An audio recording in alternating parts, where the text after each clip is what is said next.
en esta expresión de la posdemocracia, en Caracas llegaba un señor de nombre Norberto Ceresole, asesor argentino del candidato Hugo Chávez, que no lo era todavía en ese momento, pero a través de una declaración que recoge el diario El Universal, él habla de la posdemocracia, como la relación directa que se da entre el gran conductor y su pueblo.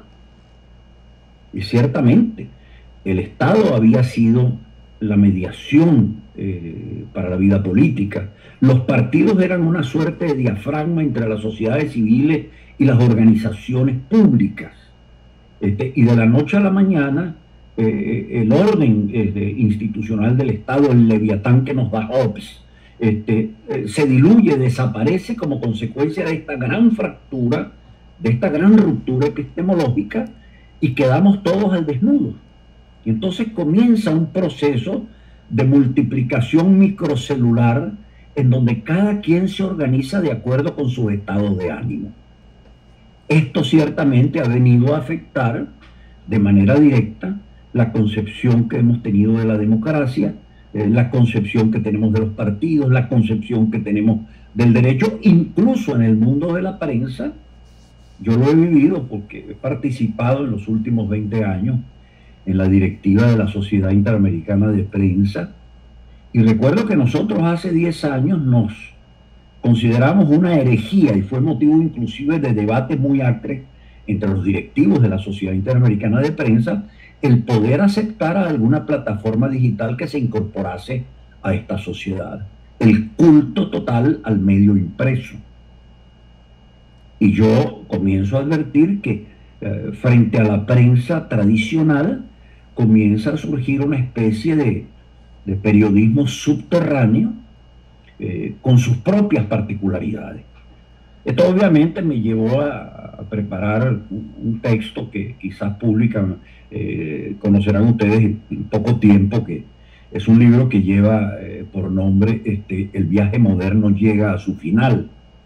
Va a tener un prólogo de Luis Alberto Lacalle, el expresidente uruguayo, no el hijo que ejerce actualmente el poder, y en donde yo planteo el gran desafío que tenemos por delante, que es cómo reconstruir la vida política alrededor fundamentalmente de estas nuevas realidades, pero con unas prevenciones centrales. ¿Por qué razón?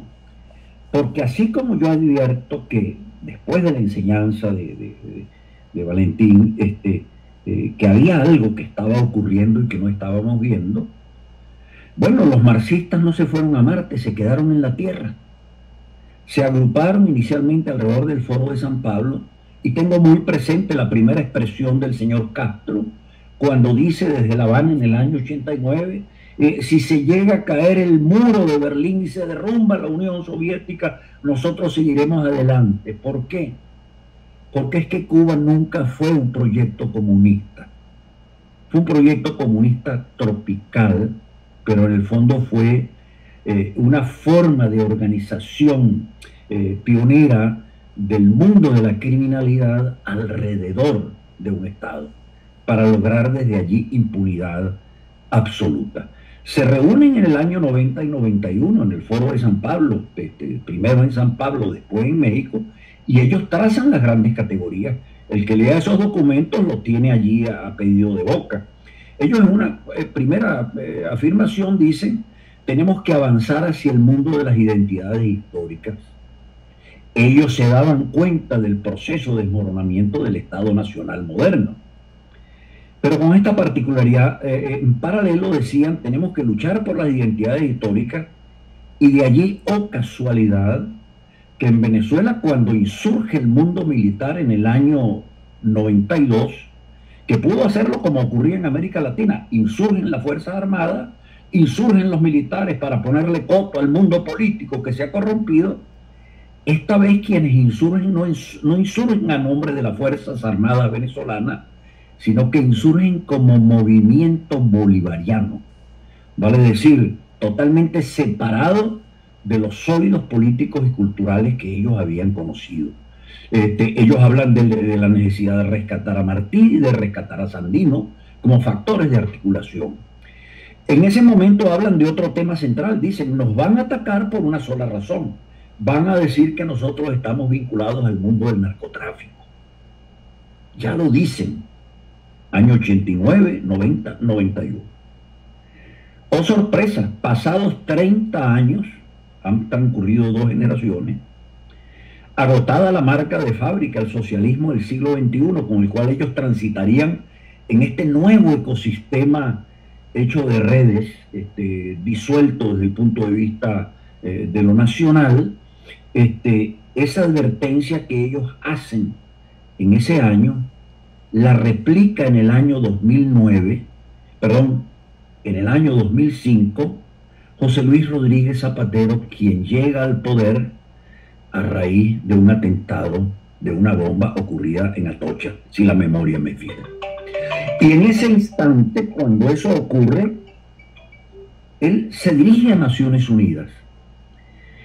A Naciones Unidas estaba trabajando en aquel momento con vistas a esta gran ruptura epistemológica en el llamado diálogo de civilizaciones.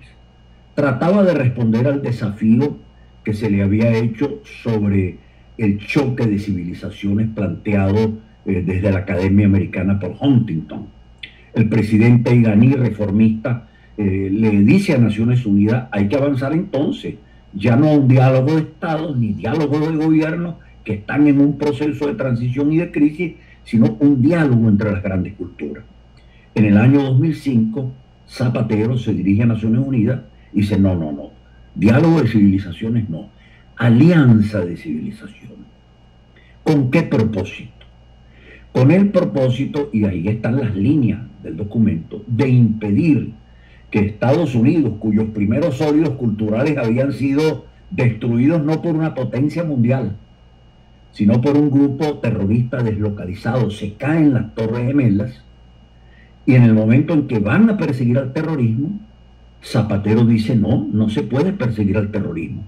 El primer motivo de diálogo tiene que ser tratar de ir a las causas originarias del terrorismo para tratar de resolver las deudas sociales y, como consecuencia de ello, acabar con estos fenómenos que no son sino la respuesta a verdaderos dramas sociales y de exclusión. Esa tesis cala en el año 2005, y para hacerles la historia corta, porque creo que se nos acaba el tiempo, no por azar, el primer experimento es Colombia. Señores, hay que entenderse con el narcotráfico para lograr en este proceso de disolución unas nuevas fórmulas de articulación social y política, y nadie debe escandalizarse por esto. Y alrededor de esa realidad comienzan a moverse los grandes sectores del mundo. ¿Con qué me encuentro yo? Y con esto quisiera ir finalizando para que podamos abrir juego en el diálogo.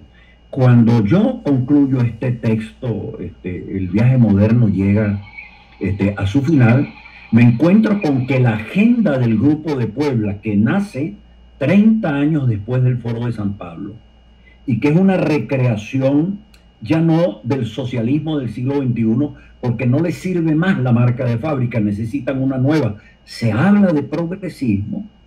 ¿Qué comienzan a hacer? A perturbar el lenguaje histórico del siglo XIX y XX. Hablan de libertad, de igualdad, de fraternidad, de justicia, pero para avanzar sobre 3 predicados. Primero, el derecho social al Estado, que para ellos no es un Estado como el Estado moderno, hecho de poderes, sino los Estados personalizados. En segundo lugar, culto panteísta, avance hacia la defensa de la naturaleza y de sus leyes evolutivas, y en un último tramo, el gobierno por parte de las grandes plataformas digitales. Y fíjense que, o casualidad, que en Estados Unidos se ha producido un cambio de poder traumático, por obra no de los medios de comunicación tradicionales, por obra no tanto de los partidos políticos que participaron, sino como consecuencia de la crisis que ante la opinión pública se genera con el mundo de las redes digitales, de las redes sociales. Entonces, yo lo que he dicho, y me permitiría decir en conclusión, es que pasado el tiempo de la pandemia,